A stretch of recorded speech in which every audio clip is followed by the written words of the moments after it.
was not a freedom, man. This was simply a power transfer from British to Indian Englishmen that were like the Congressmen. आपने जाके comment कर दिया, आपने Lord Attenborough की movie देख ली, आपको लगेगा वो माय गॉड गांधी ने जो करा है वो सब कुछ है। No man, it is not the truth. You need to study man.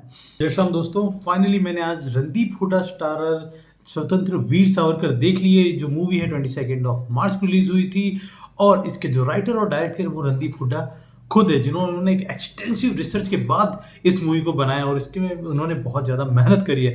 अब मैं आपको बताऊंगा कि इस मूवी में क्या स्टोरी निकल के आ रही है, इसमें क्या पॉजिटिव एस्पेक्ट्स है, क्या नेगेटिव एस्पेक्ट्स है और इसमें मेरा क्या टेक है। तो सबसे पहले मैं आपको बताऊंगा कि इसकी जो स्टार कास्ट है उसमें मेनली हमारे पास रणदीप हुड्डा है एज वीर सावरकर एंड अंकिता लोखंडे हैं जिन्होंने इनकी वाइफ का रोल करा है।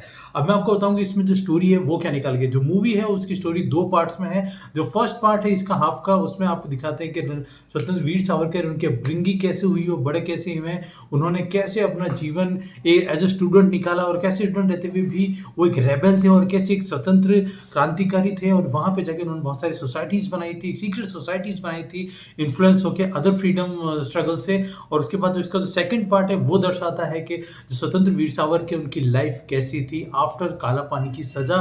उसके बाद काला पानी की सजा ने कैसे उनका माइंडसेट थोड़ा चेंज करा, कैसे उनकी अग्रेसिवनेस थी वो उनमें चेंजेस आया और कैसे उनकी जो पूरी लाइफ है वो बदल गई।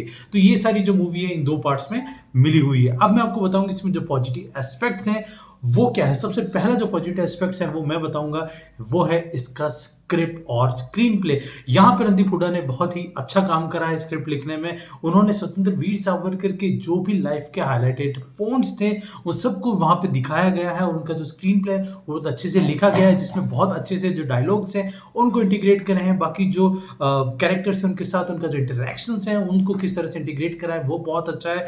और इसके अलावा आप देखेंगे कि किस तरह से उन्होंने यहाँ पे जो सिनेमेटोग्राफी है, थोड़ा सा डार्क जो मैटर होता है वो दिखाया गया है। यहाँ पे दिखाते कि कैसे स्वतंत्र वीर सावरकर को कौन सी चीजें जो है प्रभावित करते हैं, वो कितने अच्छे स्कॉलर होते हैं और किस तरह से वो बाकी लोगों को इन्फ्लुएंस कर पाते हैं। ये जो इन्होंने पूरा एक स्टोरी बना के लिखा है ना, और जो जो हाईलाइटेड पॉइंट्स थे, ऐसी ऐसी चीजें थी इसकी स्क्रिप्ट में जिन्हें देख के आपके रोंगटे खड़े हो जाएंगे। एक जो मेरा फेवरेट सीन था जिसको देख के मेरे बहुत बार मैं गला भर के आ गया था, वो सीन्स थे जब अलग अलग लोगों को उन्होंने फांसी दिखाते हुए दिखाया गया है, जहाँ पर बैकग्राउंड पूरा ब्लैक होता है, वो बंदा आता है और जय हिंद बोलता है और उसको फांसी दे दी जाती है। इसमें खुदीराम बोस थे, उसमें चापेकर ब्रदर्स थे, ये सारे लोग थे। 18-18 साल के लड़के जो अंग्रेजों को मार के खुशी खुशी फांसी चढ़ जाते हैं इस देश के लिए, वो सब देखना बहुत ही ज़्यादा एक मूविंग मोमेंट था। तो इसके लिए मैं उनकी जो स्क्रिप्ट राइटर्स है, जो स्क्रीन प्ले है, उनके लिए मैं उनको 10 आउट ऑफ 10 देना चाहूँगा। बहुत बहुत अच्छा काम करा इन्होंने यहाँ पे।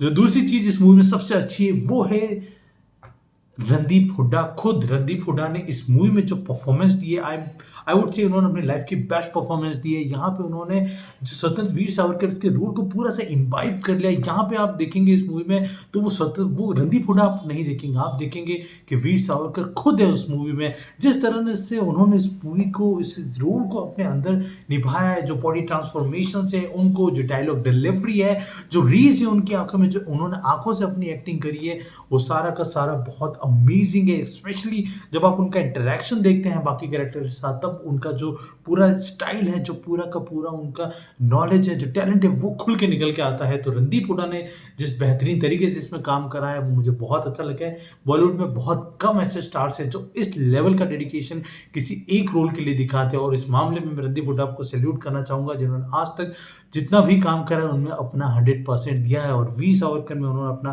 200% दिया है। उनके बोलने के तरीके में, उनके पूरे एटीट्यूड में, उनके स्टाइल में आपको वीर सावरकर की झलक दिखती है, उनकी रिसर्च की झलक दिखती है और उनके टैलेंट की झलक दिखती है कि अंदर से रिस्पेक्ट पैदा होती है, वो बहुत अमेजिंग थी। अब जो तीसरी चीज़ मुझे इसमें अच्छी लगी है वो मुझे लगी इसके टेक्निकल एस्पेक्ट। स्क्रीन प्ले तो मैं आपको पहले ही बता चुका हूँ, इसके अलावा इसका जो बीजीएम है वो जगह जगह बहुत अच्छा है उन्होंने।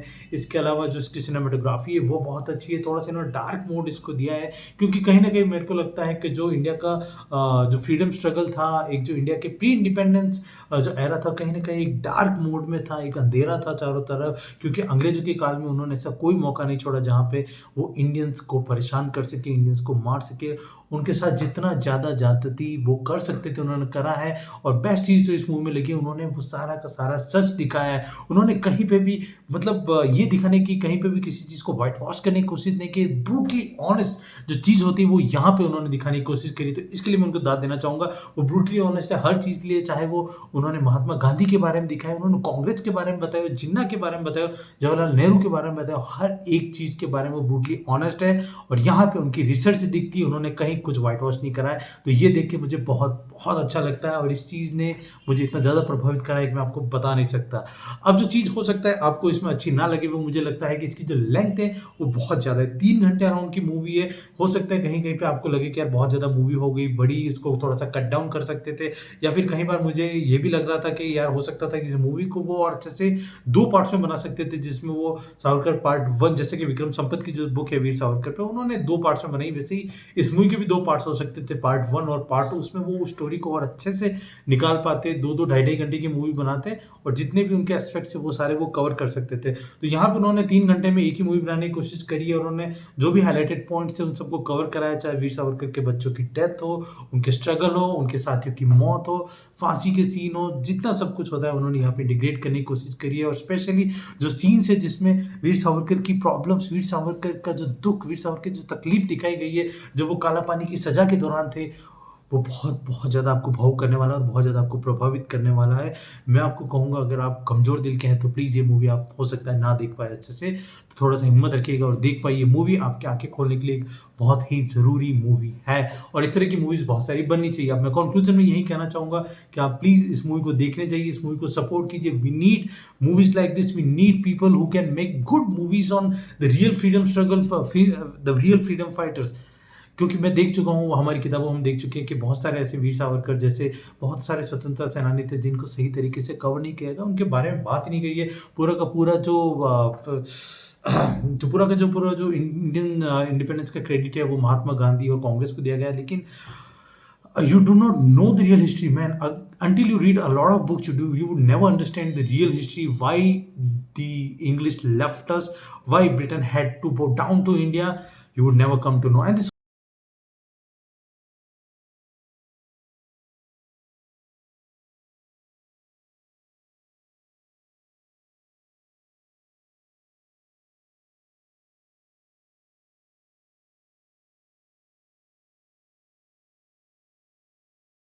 was not a freedom, man. This was simply a power transfer from British to Indian Englishman that were like the Congressman. अब मैं आपको बताता हूँ कि कुछ लोग होते हैं, मैंने इसके कुछ शॉर्ट्स भी बनाए थे, मैं इस चीज़ को एड्रेस करना चाहूँगा। मैंने शॉर्ट्स भी बनाए थे, उसमें बहुत सारे लोग आते हैं, कमेंट करते हैं कि माफ़ी वीर था, ये 60 रुपये की पेंशन मिलती थी, ये 200 रुपये की पेंशन मिलती थी, लेटर लिख देता था माफ़ी के। मैं आपको इस चीज़ बताना चाहूँगा, अगर आपने नहीं पढ़ा है ना तो आप इस चीज़ पे कोई कमेंट नहीं कर सकते। प्लीज़ जाके थोड़ा सा हिस्ट्री पढ़िए कि मर्सी पिटीशन क्या होती है और किस तरह का उन्होंने दिख देखा है।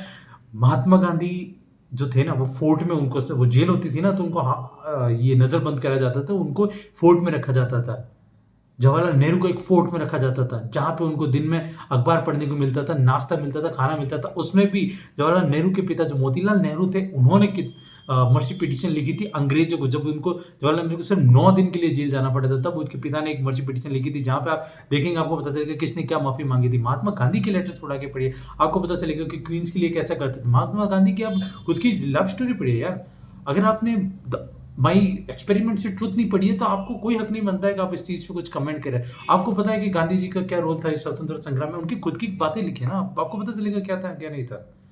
आप सोचेंगे कि भाई आपने जाके कमेंट कर दिया, आपने लॉर्ड एटनबरो की मूवी देख ली, आपको लगेगा वो माय गॉड गांधी ने जो करा है वो सब कुछ है। No man, it is not the truth.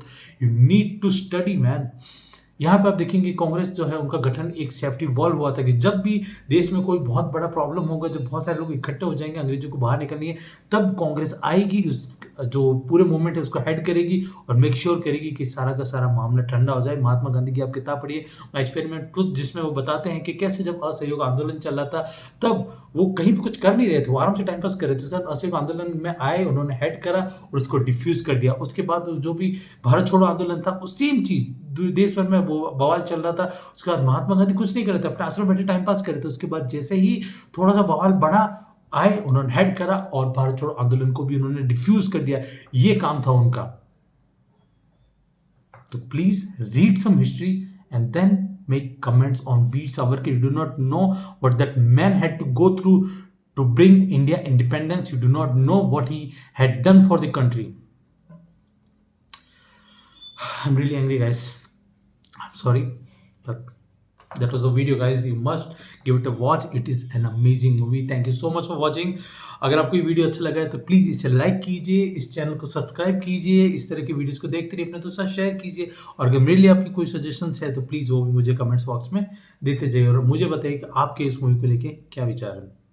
Thank you so much. Devendra Rajpurohit.